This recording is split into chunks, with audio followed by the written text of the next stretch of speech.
네, 데일리 라이브 2부 계속해서 이어가겠습니다. 오늘은 ETF 시장 이야기 나눠보도록 할게요. 윤재홍 수석연구위원 모셨습니다. 안녕하세요. 안녕하세요. 네, 안녕하세요. 새해가 밝았어요. 그렇죠. 한 해가 네. 정말 금방 지나간 것 같습니다. 그러니까요. 네. 지난해 어떠셨는지 모르겠지만 올 한해는 더 건강하시고 원하시는 일 많이 이루시길 바라겠습니다. 올해도 변함없이 ETF 시장에 대한 이야기 함께 나눠보도록 할 텐데요. 일단 2026년 새해가 시작된 만큼 뭔가 좀 정리할 것들이 있지 않을까 싶어요. 해서 준비한 오늘의 주제부터 확인해 보도록 하겠습니다. 2025 ETF 수익률 상위 키워드와 수급의 법칙이라는 주제로 이야기를 좀 해볼까 해요. 지난해를 좀 정리해보자라는 이야기입니다. 해서 일단 시작은 지난해 전체 글로벌 시장 ETF를 봤을 때 성과가 어땠는지 줄을 좀 세워서 먼저 그거부터 좀 확인을 해볼까요? 네. 우선 이제 뭐 글로벌 주요 이제 뭐 섹터라든가 산업 내에서 네. 이제 등락률 상위를 좀 뽑아봤습니다. 이제 연간 단위 수익률로 좀 뽑아봤고요.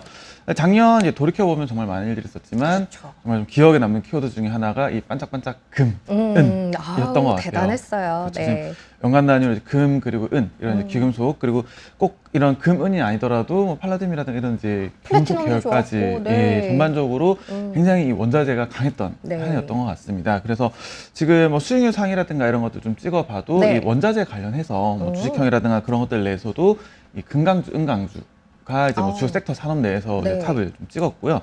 이 외에도 또 두드러지는 키워드 중에 하나가 아마 한국이었던 것 같아요.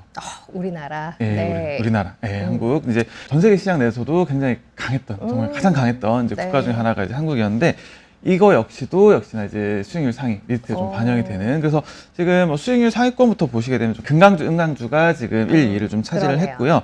이외에도 뭐 양자 컴퓨팅이라든가 이런 것들 그리고 이제 국내 쪽으로 좀 넘어오게 되면은 뭐 한국 원자력이라든가 혹은 이제 뭐 우주항공 굉장히 네. 강했었죠. 우주항공이라든가 이런 것들이 좀 수익률 상위를 좀 차지했다라는 부분들.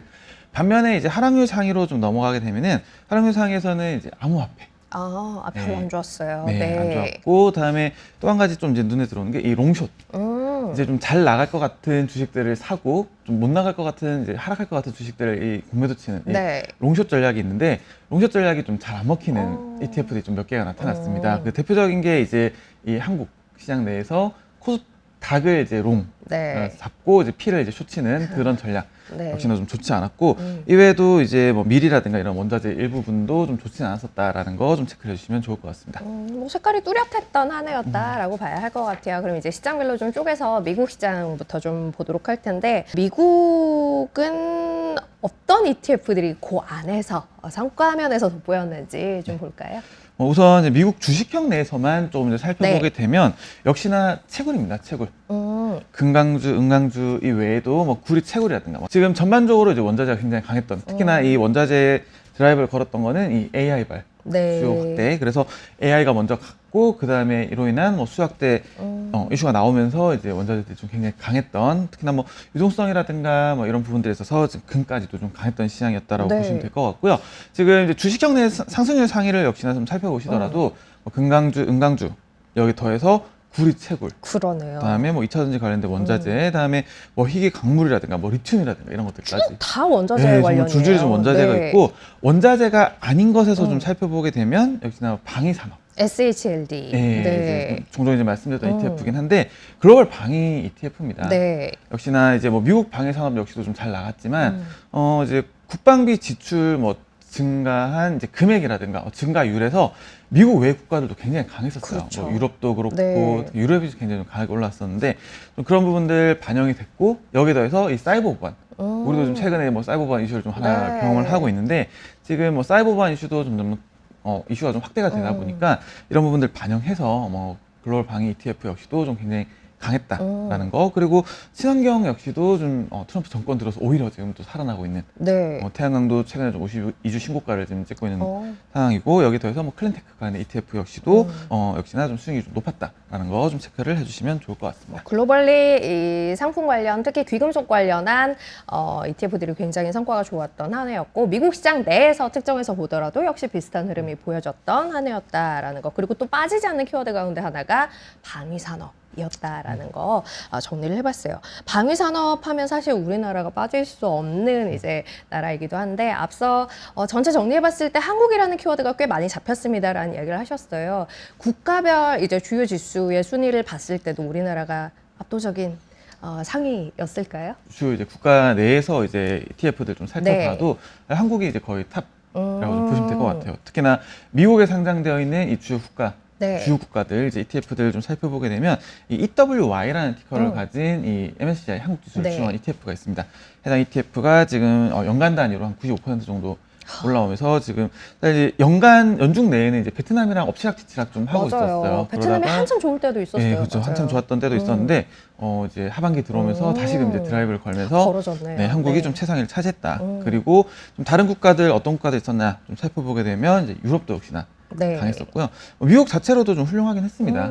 미국 나스닥 100이라든가 S&P 500이라든가 좀 두 자릿수 상승을 계속 이어오고 있긴 했습니다만 다른 국가들이 좀 더 강했다. 다만 인도 같은 경우는 이제 사실 올해 좀 부진했던 다른 국가들이랑 비교하게 되면 상대적으로 좀 낮은 수익률을 좀 보였다는 거 좀 보시면 될 것 같습니다. 웬만한 수익률로는 사실 명함을 내밀 수 없었던 한 해가 아니었을까 싶고 거기서 가장 큰 역할을 했던 게 이제 우리나라 지수였다라는 것 다시 한번 수치로 확인을 해봤어요. 그러면 그 좋았던 한국 시장 안에서의 흐름은 어땠는지 그 얘기를 좀 해볼까요? 네, 우선 이제 국내에 상장되어 있는 이 주요 섹터 산업 ETF들, 한국 주식을 따라가는 내에서 좀 수익률을 좀 꼽아보게 되면 가장 이제 수익률이 좋았던 건 이 원자력 산업이었습니다. 원자력 그리고 방위라든가 우주항공 그리고 하반기 들어서 좀 치고 올라왔던 키워드가 이 전력 인프라 관련 것들.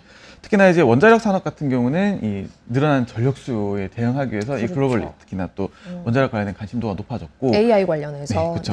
특히나 이제 원자력이라는 이 산업 특성상 이 단기간에 어떤 업체가 이제 신뢰도라든가 이런 것들 확보가 굉장히 어렵죠. 그래서 기존의 업체들이 굉장히 좀 수혜를 많이 보는 구조. 그러다 보니까 이 국내 탑 업체들 위주로 해서 좀 굉장히 좀 수익률이 좋았다라는 거 좀 체크를 하시면 좋을 것 같고요. 자, 이 외에도 또 이제 눈에 띄는 것이 뭐 SK 하이닉스 밸류체인 ETF처럼 이 반도체 역시도 좀 강했죠. 반도체 역시도 강했고 이외에도 이 전력 관련해서 이제 올라오다 보니까 뭐 중공업 산업이라든가 뭐 설비 투자라든가 이런 것들 그리고 하나그룹주 ETF 같은 경우는 이 방산에 관련된 것들 많이 올라오면서 역시나 이 수익률 상위를 차지했다. 그래서 2025년 국내에서 이 수익률 상위 찍었던 ETF를 좀 살펴보게 되면 국내의 어떤 뭐 내수라든가 그런 것들이랑은 상관이 없는 산업들 대부분이에요. 그리고 어떤 외부 수출이라든가 뭐 외부의 어떤 수요라든가 특히나 리스트에 나와 있지는 않지만 뭐 조선이라든가 이런 것들 역시도 이 해외 수출 어떤 그런 이제 수요 확대 기대감들이 좀 강하게 작용하는 그래서 아마 이런 부분들은 이제 2025년 강하게 작용을 했고 뭐 내수가 지금 썩 좋은 편은 좀 아니다 보니까 아마 26년에도 아마 주도주들은 뭐 지금 최근에 뭐 이익이 올라오고 있는 뭐 반도체라든가 이런 것들 이런 것들도 좀 역시나 좀 관심 여겨 봐야 되지 않을까라는 거 좀 체크를 해보시면 좋을 것 같습니다. 뭐 AI 그리고 방산 또 거기에 이제 더해서 조선이라든가 그렇죠. 조선 이렇게 외부에서 이제 모멘텀 수출에 대한 모멘텀 해외 쪽에서의 모멘텀을 가져갈 수 있을 만한 섹터 산업 중심으로 강한 흐름은 지난해뿐 아니라 올해도 이어질 가능성이 높아 보인다라는 이야기 정리를 해봤고 일단은 뭐 어떤 것들이 좋았는지는 쭉 봤는데 돈이 어떻게 움직였는지도 또 관심이 가요. 자금 흐름을 좀 확인해 볼까요? 네.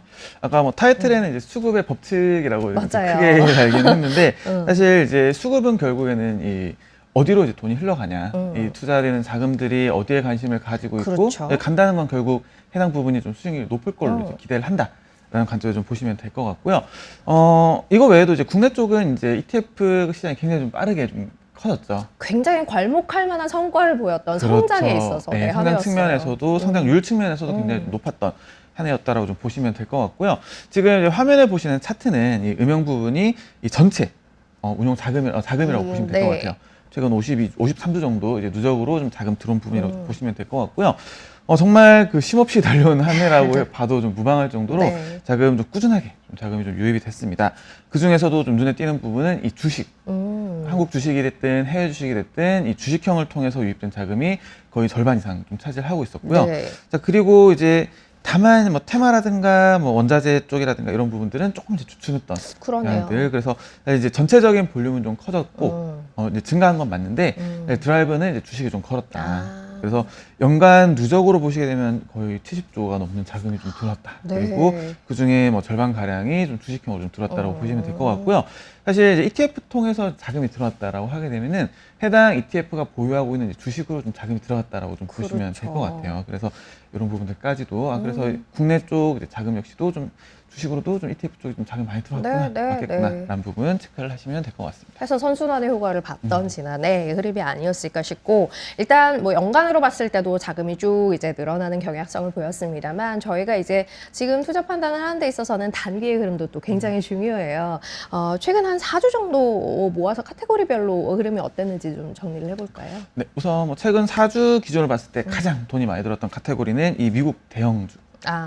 S&P 500 네. 그리고 세 번째 줄에 있는 이제 미국 대형 성장주 나스닥 100이 되겠죠. 이제 공이 이 두 개 지수로 자금이 좀 꽤 많이 유입이 됐어요. 유입이 됐고 이외에도 지금 상위 카테고리로 나와 있는 게 한국 회사채, 예, 채권 위주로 좀 자금이 많이 들어왔다라는 거 보시면 될 것 같고요. 지금 이제 국내 주식형 위주로 좀 보시게 되면 지금 반도체 그리고 지금 눈에 띄는 경향 중에 하나가 이 중소형주로 돈이 좀 유입이 되기 시작했습니다. 미국도 중소형이 또 괜찮더라고요. 네, 좀 자금이 좀 들어왔었고 지금 국내 같은 경우도 제일 돈이 많이 빠져나갔던 카테고리 중에 하나가 이 중소형이었어요. 작년에 이제 11월 초 정도까지 계속 자금 빠져나가다가 이 코스닥 활성화 정책이 나오면서 좀 자금이 확 약간 돌았다. 중소형 쪽으로. 네, 중소형 쪽으로 좀 돌았다는 거 좀 보시면 될 것 같고 지금 뭐 미국이라든가 뭐 한국이라든가 공이 이 배당 관련해서는 이 고배당 플러스 커버드 콜. 특히나 이제 국내 커버드 콜 같은 경우는 세금이 조금 달라요.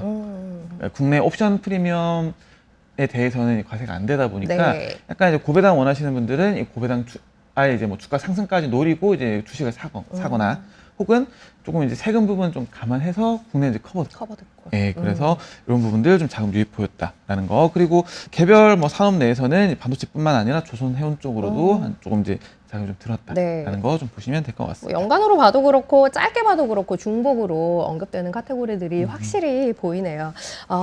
돈이 빠져나간 쪽도 다만 또 있어요. 이건 어느 쪽일까요? 우선 이제 가장 돈이 많이 빠져나갔던 것은 이 한국 대형주. 예, 뭐 코스피 200이라든가 이런 것들 이제 추종하는 ETF에서 한 9천억 정도 좀 빠져나갔고요. 다만 이 한국 대형주 카테고리는 이 자금 뭐 개별 주식 영향을 좀 볼 때 조금은 이제 영향도가 조금 이제 낮다라고 보셔도 좋을 것 같아요. 왜냐하면은 한국 대형주 내에서 이제 주로 이제 자금이 왔다 갔다 하는 것은 이 레버리지 관련 ETF들인데 레버리지 ETF들은 이제 주로 선물 비중이 좀 높다 보니까 현물 주식 비중이 조금 낮습니다. 그러다 보니까 대형주에서 이제 9천억이 빠져나갔다라고 해서 국내 주식, 현물 주식에서 9천억이 빠져나갔다. 그건 아니다. 그건 아니고 상대적으로 좀 낮은 비율로 좀 빠져나간다. 그리고 지금 이제 국내 주식형에 좀 돈 빠져나가고 있는 것들이 뭐 삼성그룹주 같은 뭐 전략 쪽, 그다음에 배당 성장도 조금 이제 돈이 좀 빠져나가고 있긴 해요. 이거 외에도 뭐 자동차라든가 뭐 의료기기 이런 식으로 좀 개별 섹터 산업 내에서는 유출이 되고 있다. 다만 이 절대적인 규모를 좀 비교했을 때는 좀 유입되는 부분들의 카테고리 쪽들이 좀 훨씬 크게 작용을 하고 있구나라는 거 좀 봐주시면 될 것 같습니다. 개별 ETF 단에서 봤을 때는 자금이 좀 많이 들어오는 것들에서 어떤 특징을 읽을 수 있을까요? 최근 4주 정도 해서 자금이 가장 많이 들어온 ETF는 이 만기 매칭형 ETF입니다. 요거는 계속 최근 몇 주간 얘기가 되고 있는 것 같아요. 이제 작년 말 만기가 된 ETF에서 자금이 빠져나가고 이제 올해 2026년에 만기가 되는 만기 매칭형 ETF로 좀 자금이 유입되고 요 경향은 좀 계속해서 있어 왔는데 지금 이제 1위에 올라와 있는 ETF 같은 경우는 이름이 조금 특이해요. 만기 매칭형 ETF인데 12월 자동 연장이라고 좀 붙어 있습니다. 이제 일반적으로 이제 만기 매칭형 ETF들 같은 경우는 특정 시점이 되면은 청산이 돼요. 없어져요. 그러면 투자자 입장에서는 이제 어떤 위험이 있냐?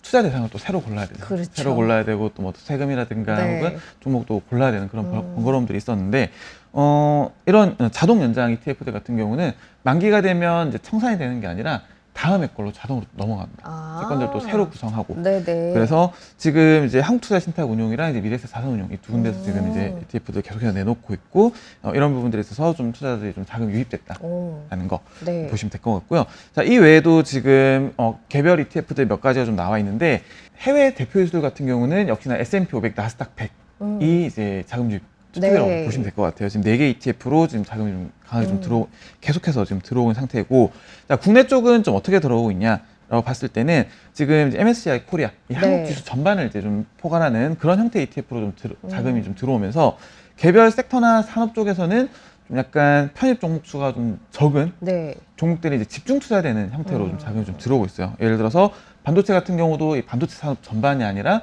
이 시가총액 상위 10개만 골라 투자하는 ETF. 그다음에 조선산업도 이 조선산업 전체에 대해 투자하는 게 아니라 조선산업 지금 리스트에 없는데 지금 조선산업 상위 10개, 탑3에 플러스 몇 개 탑10 해서 뭐, 탑10 네. 이런 유형의 ETF로 좀 자금이 좀 강하게 들어왔다라는 거를 좀 특징으로 보시면 될 것 같습니다. 좀 이제 좁아진다라는 느낌이 확실히 좀 들기는 하네요. 저희 이제 쭉 어떤 ETF들에 대해서 지난해 시장이 많은 관심을 보였는지에 대한 이야기를 나눠봤는데 주목할 만한 카테고리 마지막으로 좀 정리를 하고 마무리 지을까요? 네. 최근 자금 동향 내에서 좀 특징적인 부분들 카테고리 2개 정도만 좀 네. 정리를 해보면 하나는 아마 이미 말씀을 드렸어요. 중소형주. 중소형주. 네, 한국 중소형주 지금 차트로 보시게 되면 이 검정색으로 나타나 있는 부분이 이 재작년 이제 2024년에 네. 자금이 누적으로 좀 유입됐던 부분이고 밑에 주황색으로 나타나 있는 부분이 이제 2025년 연간 기준으로 나타난 겁니다. 지금 2025년 내내 4월 달에 좀 자금 살짝 순입된 이후로는 자금이 계속 유출을 보였어요. 그러게요. 특히나 이제 시장이 이제 대형주, 소수 대형주 위주로 가는 시장이 되다 보니까 좀 자금이 계속 빠져왔었고요. 그럼에도 불구하고 이제 11월 말부터 지금 자금이 약간 턴하는 모습 좀 보이고 있는 거는 결국 이 코스닥 활성화 정책에 대한 기대감, 여기 더해서 지금 뭐 상위 대형주들 조금 많이 올랐다 보니까 그런 것들에 대한 부담감, 이런 것들이 좀 동시에 작용하고 있다라고 네. 좀 보시면 될 것 같습니다. 일단 첫 번째는 한국 중소형주. 앞서도 이야기를 했습니다만 대형주 내에서는 좀 범위가 좁아지는 경향성이 보이는 것 같고 이외의 자금은 또 중소형주 쪽으로도 눈을 좀 돌리는 모습이 자금 흐름에서도 보여주고 있다라고 봐야 할 것 같고 또 볼만한 카테고리가 있을까요? 두 번째 카테고리는 이제 조선해운 쪽이에요. 지금 네. 이제 작년 하반기, 2024년 하반기부터 지금 계속해서 지금 자금이 좀 들어오는 상태이고요.